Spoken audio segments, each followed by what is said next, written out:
Interesting question I got to ask. If Super Bowl wins, if Jalen Hurts and Saquon Barkley win the Super Bowl, do they become all-time greats? No, no.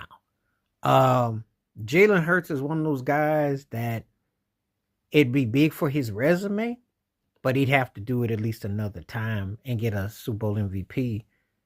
But then again, he probably might get, because of Saquon Barkley being so dominant. Jalen Hurts is almost a victim of his success. 2 Super Bowl appearances alone ain't nothing to sneeze at. There have been better quarterbacks who've never seen the Super Bowl twice. I can think of Dan Marino. I can think of Aaron Rodgers. But just off the top of my dome. But Jalen Hurts is going to be in his second Super Bowl. So win or lose, he's done something that ain't some greats haven't done. And if he wins, he do what Brett Favre does. But will he be considered as great as that? No. I think that he still falls in line as the really good, pretty good quarterback. And I'm going to say this what works against him. He was MVP worthy candidate a few years ago, but he got hurt.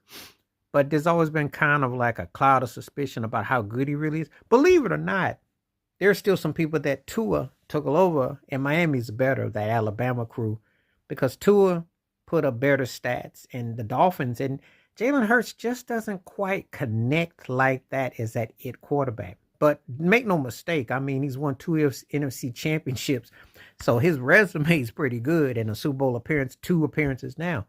But he doesn't make the mark as great.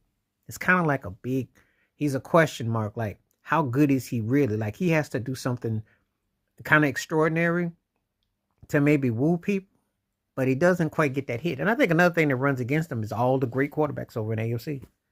And when Tom Brady retired and even Aaron Rodgers went over there, you had Patrick Mahomes, who's the GOAT of now. You got Josh Allen, Joe Burrow, Lamar Jackson, who wins MVPs like crazy. So you got like 4 front runners over there that would be considered better than him. And who's over in the NFC? Matthew Stafford. Kyler Murray's an underachiever. Him and Hurts are kind of like in the same predicament. Jaden Daniels, who's coming on for Washington, just a pup. Dak Prescott is a never was. Got in that good category. So Kirk Cousins, you've seen what happened with that. And I don't need to go on really. Do I need to really go on? So it's kind of like, Matthew Stafford, Brock Purdy, It's not much over the NFC that people get excited about. So he's a victim of being in a no happening tier of quality over there. Saquon Barkley, he's 2,000 yards. And he's still probably about a couple years away from getting